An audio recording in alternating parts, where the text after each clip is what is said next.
The Someone You Should Know podcast with Rick Anthony, sponsored by Summarize. Repurpose podcast, webinars, and interviews for social media, websites, and email with the help of AI, all thanks to the help of Summarize. Hi, I'm Rick Anthony, and welcome to the Someone You Should Know podcast, the podcast that focuses on musicians, authors, and interesting people. We like to say we're making a difference one artist at a time. So sit back, have a cold one, and get ready to meet someone you should know. Today's podcast guest comes to me via another podcast guest, Donald Dunn, a veteran of the Gun Room Radio. And part of that, he wound up soliciting for other veterans to make their music known. And because of that, I've got this incredible musician today. He's a retired naval veteran, and he's my new friend, Shannon Book. Welcome aboard, Shannon. Thanks, Rick. Thanks for having me, man. I guess we'd say for Navy, welcome aboard. Yeah. Welcome aboard, sailor. Now, on your website, you have something that I think is really, really cool. He says, you hope that your music will help to educate military families and civilians, as well as help to heal those that have shared in some of the same experiences. You hope to help make a difference in the world as a veteran. Now, I totally agree with you. I'm a veteran, 20 years Air Force. Don't hold that against me. I know you're Navy. I was just going to call you Department of Transportation. Absolutely. Yeah, exactly. We'll fly you there. We'll get you there a lot quicker. I'll tell you that much. But thanks. But I really love the vibe of what you're talking about and everything like that. I got to ask you, what is your why? Why did you join the military? Man, that's a big why. So I grew up in the middle of nowhere, Kentucky, a little town called Hazel Patch. And, you know, I grew up in a single wide trailer, and it's, you know, we weren't well to do. My grandfather and my dad had a business, but we were in a small Kentucky town, and it was a small business. And, you know, growing up, where, I mean, you could go to school, but we couldn't afford college, right, like all that stuff. So the options were join the military, work at like one of the local little like businesses around there, right, or get out of the town and make yourself bigger and broader. I also watched Desert Shield, Desert Storm on TV, just like everybody else did. Well, I think everybody else did, because I know I did. We only had like 4 channels, I think. Right, yes. And so I watched that happen, and I just decided that I was going to, you know, join the military. My grandfather was a sailor. My other grandfather was a soldier. Like, it just made sense. Mm-hmm. And, you know, I wanted to be a Marine, and that was not in the cards. Apparently, well, 16, I cut my toes off at a lawnmower after a 2 days practice. And I met this cool little German trauma surgeon in our little town. And I was in the hospital for like 2 weeks after some serious reconstruction. Right. And for some reason, I wanted to be a surgeon. Wow. Like, I just wanted to be a doctor. Mm-hmm. And so I went into the Marine Corps recruiting office after, you know, high school was over, and they're like, oh, yeah. So I took the ASVAB screener. I took the PFT screener, and I did really well on both of them. And then I go back and talk to this gunnery sergeant, and he's like, so what do you want to be when you grow up, boy? And I'm like, I want to be a doctor. And he goes, what? You know, meanwhile, he's spitting Copenhagen in his coffee cup. Yep. So he takes me across the hall and makes me a United States Navy corpsman. And wonderful. That's the end of it. Awesome. So that's my why. My why is because I wanted to take care of people. I wanted to treat people. I wanted to get out of my end of the road town, and I wanted to see the world. I just wanted to be bigger than what it was there. Very good. Very good. At what point did you realize you were a musician, Shannon? I've been doing music since I was knee high to a grasshopper. My dad used to yell at me in the back of the car and tell me to be quiet because he couldn't hear the radio. Like, be quiet, boy, I can't hear the radio. And I would sing under my breath, you know. But I started playing saxophone in the 5th grade. Okay. I started an elementary band, played saxophone, and my grandfather got me a Boots Randolph's Greatest Hits cassette. Yeah, there you go. Yakety sax. Yakety sax, man. Yakety sax. That was one of my favorite tunes. And so he was like, if you can learn how to play this. Now, granted, I played an alto, and, you know, he played a tenor. And my grandfather's is like, if you can learn how to play this song or play this cassette front and back, I'll buy you your very own saxophone. And I was like, well, challenge accepted. And so that's where it started. It started with the saxophone, man, and it just got bigger and bigger and bigger. Awesome. Now, growing up in Hazel Patch, where's Hazel Patch at in Kentucky? So if you know where Lexington is, you go south an hour on 75 corridor off of exit 41, and you come into London, Kentucky, and then you go back north probably 15, 20 minutes into the wilderness. That's where you go through. You go through Pittsburgh, Kentucky. You go through East Bernstadt, Kentucky, and then you're in Hazel Patch, Kentucky, which is basically in the middle of nowhere by the Wildcat Battlegrounds. Okay. Where was your MEP station? Was it Louisville or was it Lexington? Yes, Louisville. Yeah, that's a heck of a haul too, isn't it? Couple hour drive. 2.5 hours. Oh, 2.5 hours. So where did you do basic at? So I did basic. I was part of the last company to graduate in San Diego. Oh, really? Yep. Part of MCRD there, or what? Well, so NTC and RTC used to be right next door to MCRD. And it has long since then been gone. Yeah. It's literally a housing development now. But that whole base right there in Mission Bay was part of NTC and RTC. That's where I went to boot camp, 1994. 12 July 1994, I showed up. And that was, man, yeah, my whole world changed. My son graduated MCRD in 2000, and he was in the Corps for 4 and got injured over there in Iraq, part of the liberation thing that was going on in 2003. So he's out now, but he's on disability from his injuries and such. He lost all the hearing in one ear. They assigned the boys a rifle, and they were in a big armored vehicle with that fired and everything like that, but didn't think about giving them any hearing protection. No. Most of us in the 2003 didn't have freaking SAPI plates. So oh, jeez. We didn't have armor on our chests. We just walked around with 50-year-old flak jackets on. Jeez. Amazes me. Let's talk a little bit about your career, where you were assigned, and let's talk about your injury, of course. Was that sustained in Iraq, Afghanistan? Where was that at? I did 2 tours of combat in Iraq. I did the invasion in 2003, and then I went back like 4 months later to Fallujah in 2004. So I spent most of 2004 in Fallujah.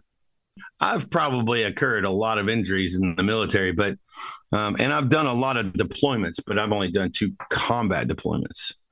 Because you hear people talk about deployments, and then you're like, well, they're just talking about combat. They're not talking about. We're constantly on deployment. TDY, right? Temporary duty here. Right, there. Yeah. Right. We're always all over the globe doing something. People don't understand that. When they bring your troops home, you can't do that. You can't do that because we got to be somewhere showing face. Hi, we're here. Yeah.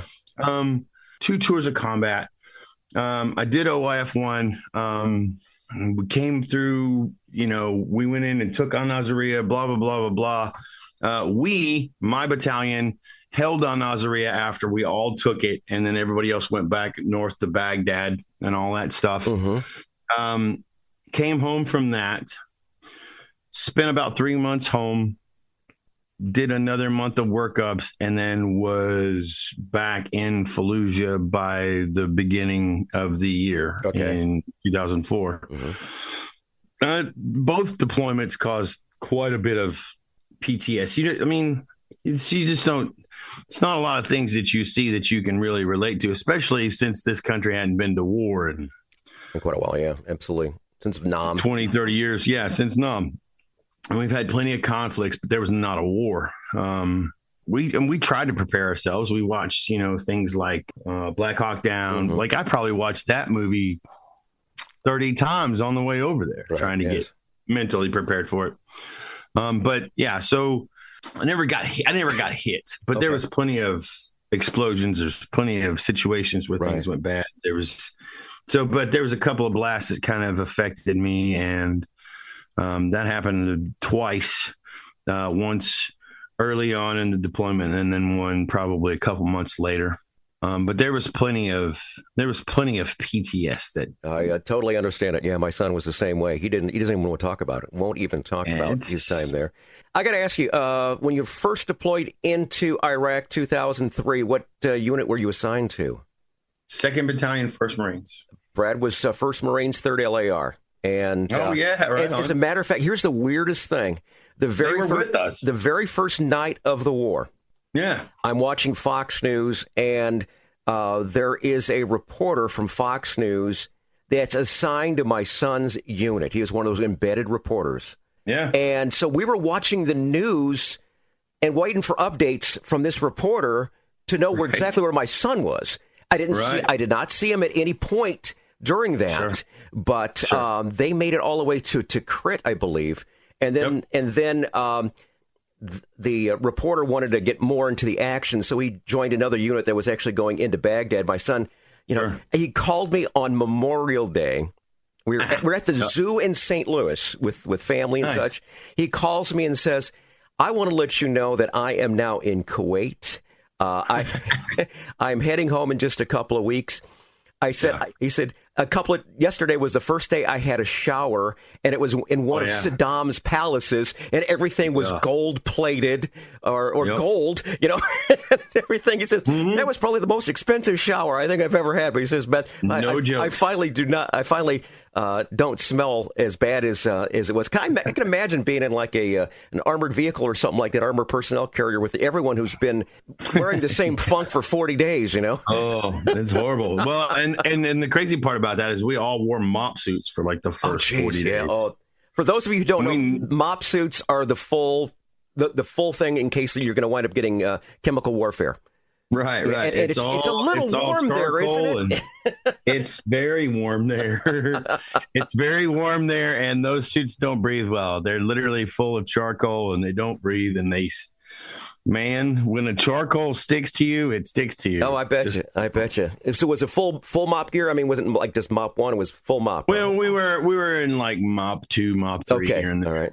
Okay. Yeah, so we wore the suit for the most part, and then occasionally we'd put boots and masks on, gloves and masks on. Yeah. But for the most part, we were in Mob 2 for most of the beginning of the war, and then about halfway through it, we all just stripped down. Our mob suits were worthless after that anyway. As a dumb disc jockey working Armed Forces Radio and Television, I never got any of that. I just read all about it. I had to read about stuff like that. You'll talk about it. I'll talk about it. Yeah, as far as that goes. Yeah. It's like, jeez. Anyways, but no, listen. I'll tell you, and I want to say this real quick because there's a lot of people that are like, well, Air Force this and freaking Coast Guard that, and listen. At the end of the day, what everybody needs to understand is that we all work together for a common goal. And I don't really care. Like, you being an AFARTS reporter, like, honestly, that's probably some of the best stuff that we had. We we didn't have any information other than that. Yeah. And we did our part. I mean, I was in Guam at the time. I was there for Desert Shield, Desert Storm, but I did not get involved with the 2003 deployment as far as that goes. But Desert Storm, Desert Shield, I was involved in those particular things in 1991. But you were information that we got that we didn't have. Absolutely. I want to talk about your music now. I got to talk about your music here because your music is fabulous. And I really and truly love what you've done. Dear Mom is the first song we're going to feature. You got to give me the backstory on that. So 2013, I was freshly out. I was freshly separated, and I had just gotten asked to be managed, but she started to manage me, and she would book me and she'd get things. And so she asked me, she goes, "Hey, listen, I've got this thing in Fort Bragg for Gold Star mothers. Mm-hmm. Yeah. And I would like to know if you'd be willing to write a song for Gold Star mothers." And I'm thinking to myself, the fuck do you say to a Gold Star mother? Mm-hmm. Mm-hmm. And so I'm sitting here thinking this in my head, and I'm like, well, because I don't say no very well. So I said, sure, absolutely. And I pondered and I pondered and I pondered and I thought and I tried to think of how to write or what to write about it. And one day, probably about 2 months after she asked me, I was going to visit somebody and I was sitting in my Jeep and I just cleaned my whole Jeep out, got everything out of it, took the rug out, the carpets out, sprayed the tub down, got all the stuff out of the consoles, and all I had on it was a Sharpie on the console. And I'm sitting at a traffic light, getting ready to turn north on Highway 17 in Camp Lejeune. And the first verse hits me like a freaking lead hammer. Really? Okay. And I'm like, oh, wow. So I grabbed this marker. And normally I have a notepad or an ink pen and a pad with me wherever I go. I don't have anything. So I grabbed this marker and I pull up my cargo shorts leg. And I wrote the first verse of the song as it was coming to me, sitting at the stoplight in Sharpie on my thigh. That's a first. That's a first. Yeah, it's literally tattooed on my thigh now. Like the first verse is like tattooed on my thigh. Jeez. In what looks like parchment. But that's where the first verse happened, and it would just. What do you say? What do you say to a mother who's lost their child? Period.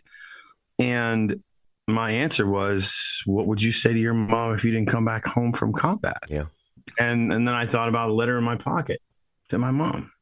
And that's what the song became. It's a beautiful song here. I know everyone's going to love it here. It's called Dear Mom, from today's Someone You Should Know podcast guest, Shannon Book.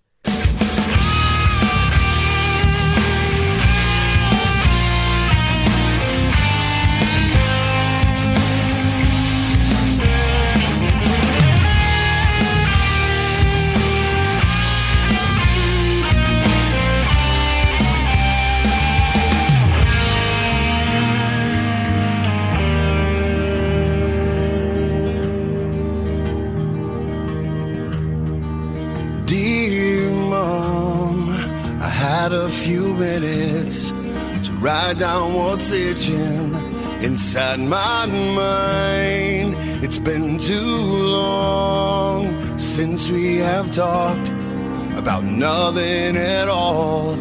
Wish I could call. I know you're lost. Please don't you worry. There's no need to hurry. Just stay strong.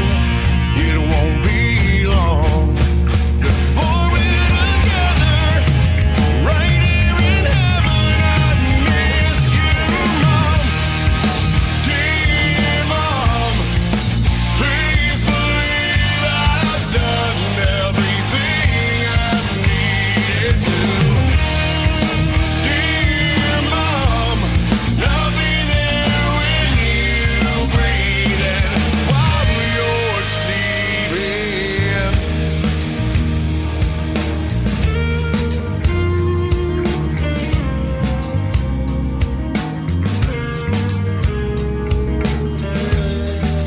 Dear Mom, I know you are hurting, feeling the burden of me not there. You're way too strong to give up on living, instead of still giving the love in your heart. I know it's hard, but never forget the things that I did and the reasons why you are my mom. So please keep on living, caring and giving. I love you, Mom. Dear Mom, please believe I've done everything I needed to. Dear Mom, I'll be there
Dear Mom, what a great song from today's Someone You Should Know podcast guest, Shannon Book. We're going to hear more of Shannon's music here in just a second.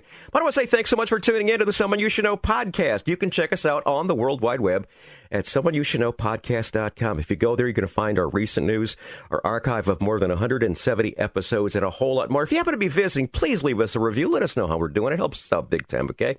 According to Buzzsprout, the service that shares us to all the streaming platforms, we are so incredibly blessed. And over 2,200 cities in 90 countries have listened to our show, and I love it. Thank you so very much. I want to say hi to a couple of new ones: Portland, Oregon, Davidson, Michigan, Dyer, Indiana, and B-Doc, Singapore. That's a new one for me.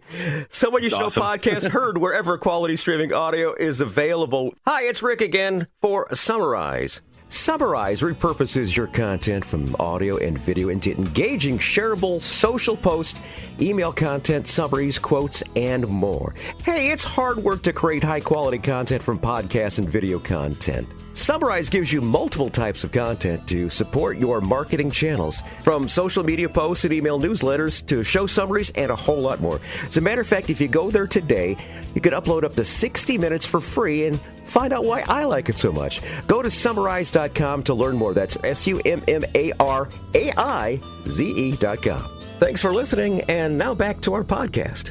Thanks so much for listening. We're chatting with an incredible musician and a real good guy. He's a Navy corpsman by the name of Shannon Book. I love your music, man. Let's talk about the challenges you faced as far as assimilating back into civilian life with PTSD and traumatic brain injury. Wow. So I didn't realize I had anything wrong with me when I came home at first. When I came home and when I say came home, I mean, I was still active duty when I came home.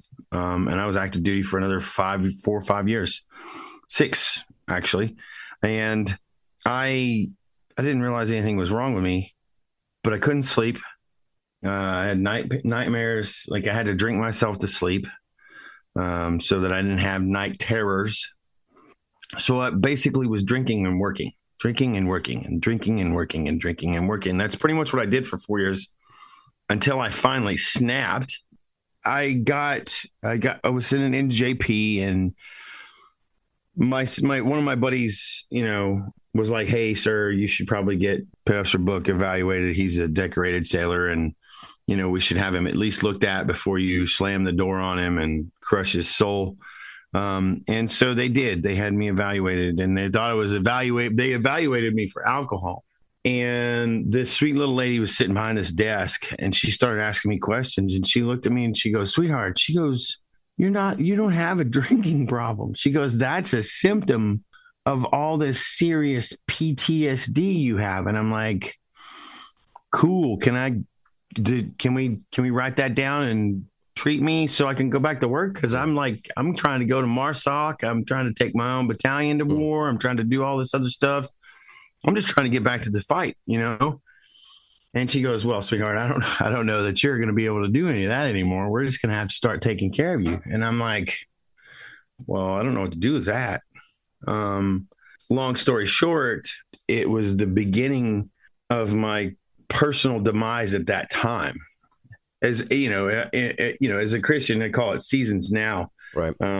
At that time, it was my life, because 17 years of my life was dedicated to the armed forces of the United States. And that was what life was. Mm-hmm. Life, like, it was a lifestyle. When they call it a lifestyle, that means you live it. Oh yeah, absolutely. So, and you can relate to that. Oh yeah. So it was live, breathe, shit, eat, and, polish your boots, freaking Marine Corps, shit, shower, shave, shine your suit. Shit, shower, shine, shave your freaking Marine Corps shit. Even as a sailor, with the Marines, but that was the end of my world. Uh-huh. And my marriage was suffering, my just everything. Like, I probably started at that point. I pretty much lost who I was. Right. Exactly. I did because to me, my whole identity was HM1 FMF SW Shannon Book. Yeah, exactly. United States Navy, active duty. That was my identity. Right. And when it was gone, and they were telling me, "Hey, listen, you've probably got about 2 years left and we're going to probably retire you. And I'm like, no, I'm not done. Like I got plans, bro. Like I got people to go back over and freaking reconcile for. Like, no, I'm not ready. They're like, that's cute, but we're going to retire you. And the transition after that just went completely downhill. Drugs, alcohol. And when I say drugs, I mean primarily cocaine and marijuana. Okay. Motorcycle clubs and just Were you the man was my enemy. Were you contemplating suicide at that point too? Oh, listen, every day, man. Okay. Every day. It was never an off switch for it. It was like, I didn't stop contemplating, to be honest with you. I didn't stop contemplating suicide probably until about almost now it's literally 3.5 years ago. That was the last time I contemplated, and I drove my car into the end of a guardrail at 3:00 in the morning, drunk as sin. And I got out of the car and I was completely fine. There was I should have been freaking a pretzel because the car was a pretzel. I got out of the car without a bruise or a scrape. And I was drunk as shit. And I looked up at the sky and I was like, God, what in the actual do you want from me? And why am I still here? And then that whole night I prayed. I was like, I can't do this anymore. I need you I need you to solve me, fix me, help me. I can't do this by myself anymore. And that was the last time. So you can say from 2010 when I retired until about 3.5 years ago when I became sober was probably the last time I contemplated killing myself. And it's taken a lot of work. It's taken a lot of prayer. It's taken a lot of therapy, and it's taken a lot of real deep, hard looks inside of myself. And the music is helping you out through that. Is that correct? Absolutely. It's a good avenue out. Yeah, absolutely. Yeah. The music was probably my best vent. I had a class last night with creative vets from a group of people from Vanderbilt last night on online, a songwriting course. And we were talking about how music has saved me. Yeah. And then when we were about to get signed as the band Vetted, it almost killed me because I wasn't healthy enough. I was too busy, trying to numb everything with cocaine and alcohol. It has since then become my healing and my therapy to help others with. Is that where I Need to Breathe came from? I Need to Breathe was actually written right after I got back from Fallujah. Wow. Yeah. My buddy Tiffany and I sat at a coffee house in the middle of Chula Vista, California. And I had a panic attack and she goes, well, let's write something about it. And I was like, the do I write about this? And so she said, just hit your guitar. And the lick came out and the song and the words, we put the words together. And the song was born in 5 minutes. Who did the mix on it? It's a great job. That was me. That was all me. You did the mix on this too? Jeez. I mean, I love the way... Are you talking about Rewired or are you talking about the acoustic version? The acoustic version. That was all me. That was all me. I absolutely love it. Absolutely love it. It was done right here in my home studio. We're going to play that song next. I Need to Breathe. You're going to love this song. It's a great song here from Shannon Book right now on the Someone You Should Know podcast.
More great music right there from Shannon Book. It's called I Need to Breathe. Now, one thing I want to talk about, Shannon was talking about this before we played that song, and I want everyone to know about this. Shannon knows about it. I know about it. I want you to know about it, too.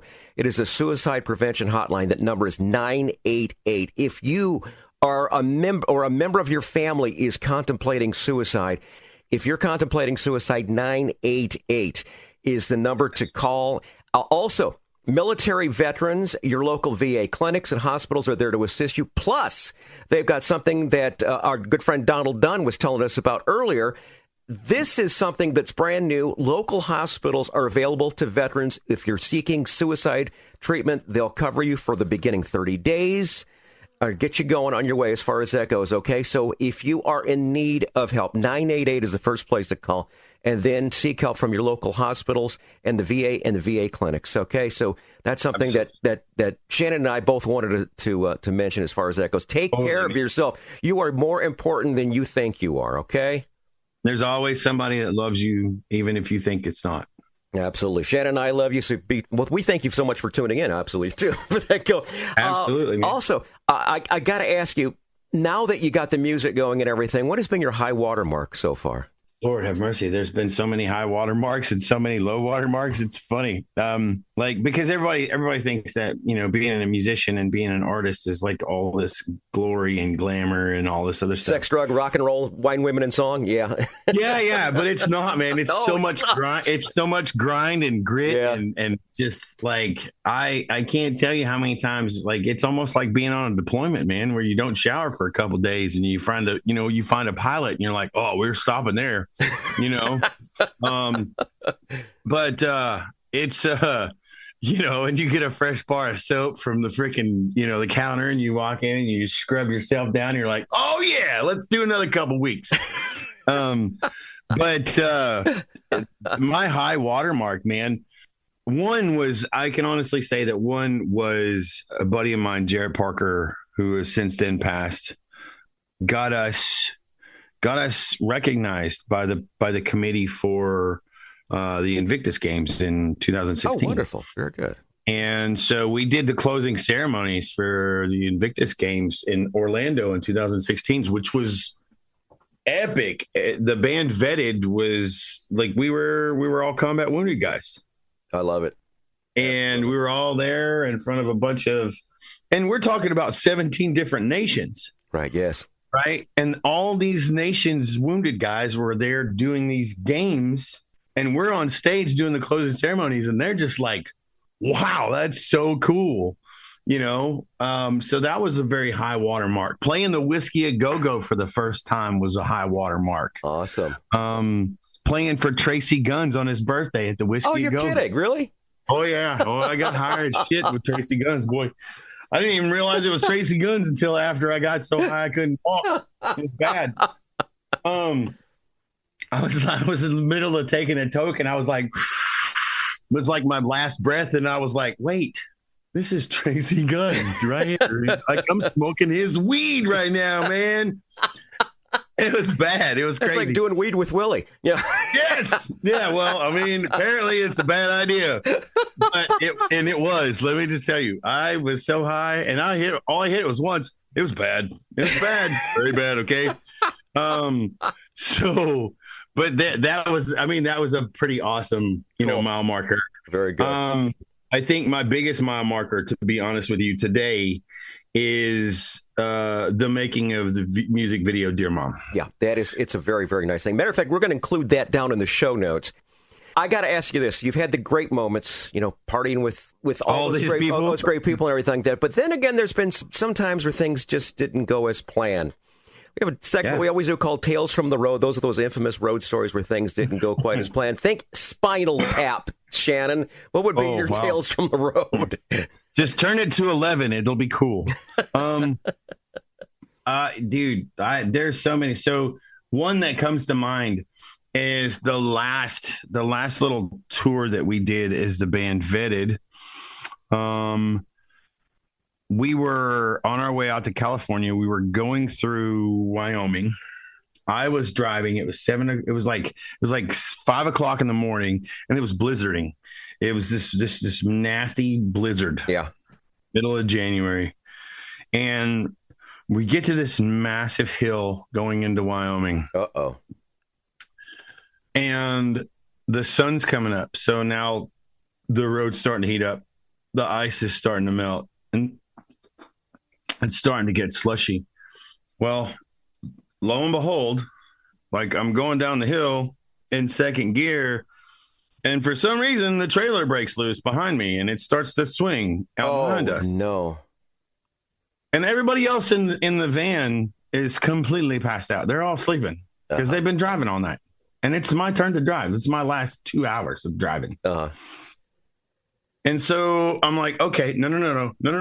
Like, so I correct that. And now we're headed toward this cliff off the other side, the right-hand lane of the road. There's a cliff. And I'm like, no, we can't go that way. So I start bringing it back the other way. And then I come back to center true, and then the trailer breaks loose on the other side. And then it starts pulling me toward the median. And then I'm like, okay, well, I don't have enough room to correct this. So I'm like, wake up, everybody. And then boom, the trailer swipes the side of the van, busts a whole tongue of, like, we were endorsed by U-Haul. Like, we didn't have to pay for U-Hauls. We got U-Hauls for freaking free. We had all our gear in the U-Hauls. Nothing was damaged, fortunately, because they make those trailers pretty well. The van was totaled. The trailer was totaled. The tongue was gone. So we were stuck in Wyoming for like 2 days. Oh, no. And there was nothing to be had but alcohol. And then we went to Salt Lake City and partied with Black Rifle and my buddy Tyler Burdick. And awesome. We had a blast. Very good. Let's talk about goals for 2024. Looking through the second half of 2024. What, you got any plans, Shannon? You out on the road anymore?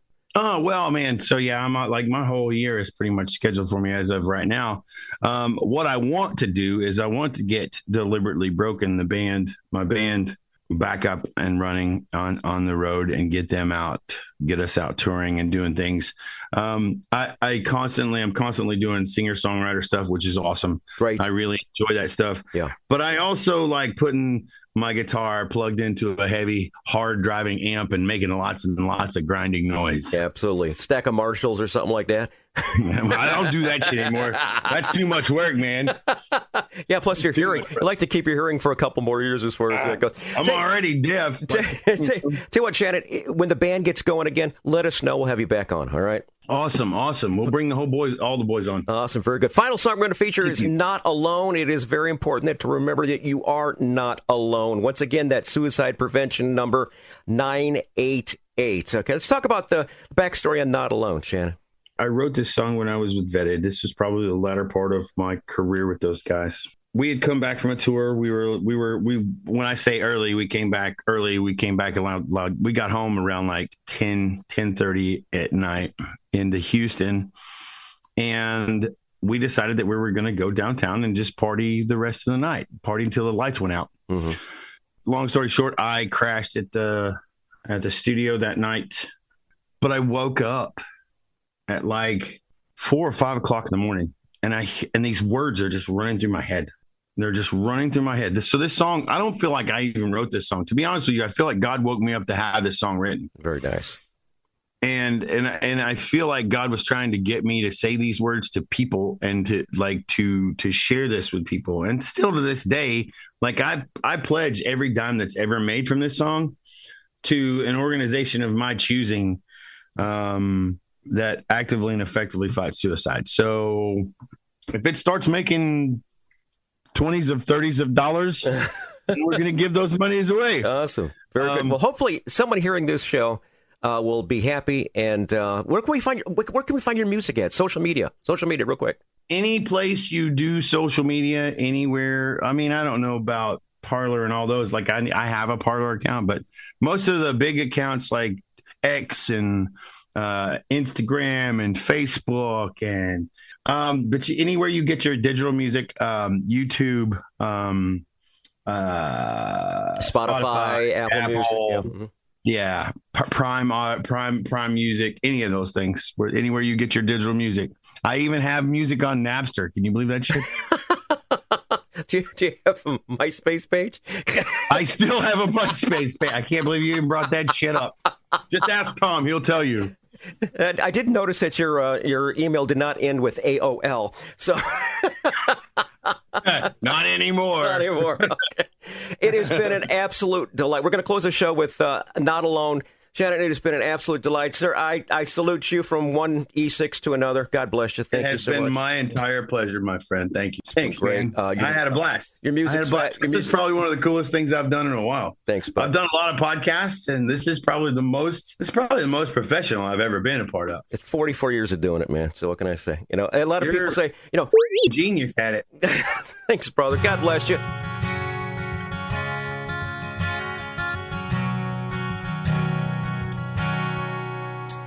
He sits on his bed with his gun in his hand. He thinks his life is over, he can't understand. A bottle of whiskey and some pills in the drawer. He doesn't wanna hurt himself or hurt anymore. Why must it be this way? Just think it all over and listen to the words I say. You are not alone. There are so many people who fight with their demons each day. 'Cause you are not alone. So take my hand, brother, let's beat this together today. You're not alone.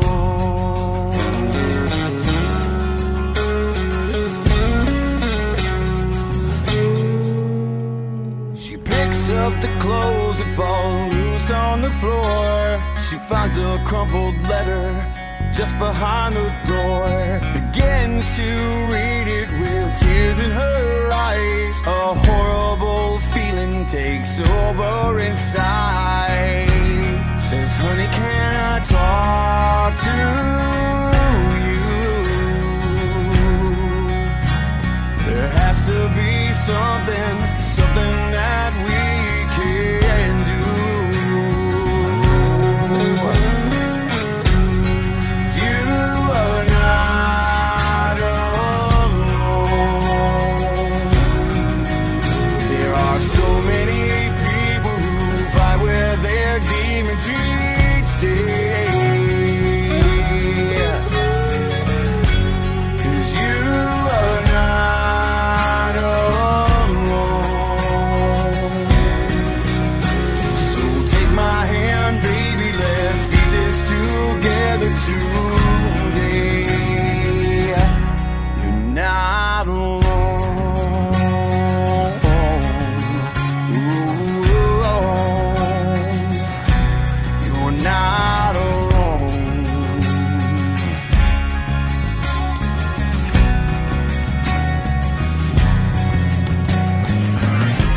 'Cause you are not alone. There are millions of people who fight with their demons each day. Yeah. And you are not alone. So take my hand, son, let's beat this together today. You're not alone.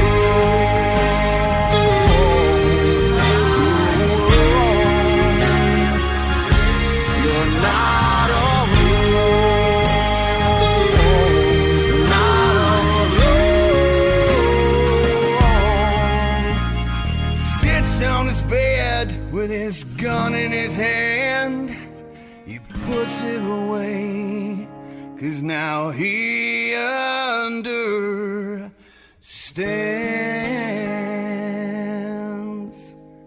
Hi, this is Rick Anthony, thanking you again for listening to this episode of Someone You Should Know. Now, if you're an aspiring musician or an established musician that's looking for a little exposure, I invite you to drop us a line at someoneyoushouldknowpodcast@gmail.com. That's someoneyoushouldknowpodcast@gmail.com. Also, I invite you to tell a friend about the Someone You Should Know podcast. I thank you for tuning in this time, and I invite you to check us out next time on the Someone You Should Know podcast, because you never know who's going to show up. Until next time, remember, God loves you, and so do I.